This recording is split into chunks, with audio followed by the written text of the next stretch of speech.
take over, or what's your perspective on this dynamic?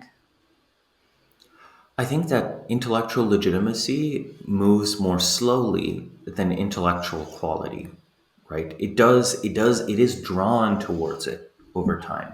Who tends to win the arguments? Who tends to win the arguments? Who tends to be, who tends to be able to produce evidence? Who tends to have the associations with the most, interesting thinkers? So but let's remember the intellectual, Harvard has in Yale and the Ivies, they have a literal physical endowment, but they also have an intellectual endowment. A lot of the authority of these schools arises from a time when they were divinity schools for the ministers of various American religious factions like Congregationalists, Quakers, all of that.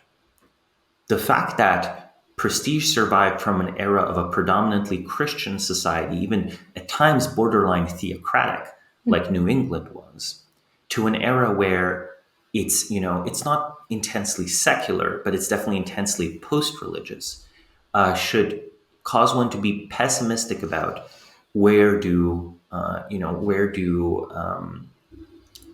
how fast or slow intellectual legitimacy updates. There's a term I've coined called Stigler's tax. Stigler's tax says whatever intellectual discovery is described by academia will eventually be credited to academia. So I think even right now, the big winners are going to be, of the fresh crop of ideas we see online, are not going to be the people originating the ideas or people first promoting them, but the most official and legitimate person to first endorse these ideas. Right? That's going to be the biggest winner. Say if Steven Pinker right now wrote a book summarizing the content of Slate Star Codex, crediting Scott Alexander at the start in like big bold letters, I guarantee you in 5 years, nearly all of those ideas would primarily be attributed to Steven Pinker. Right?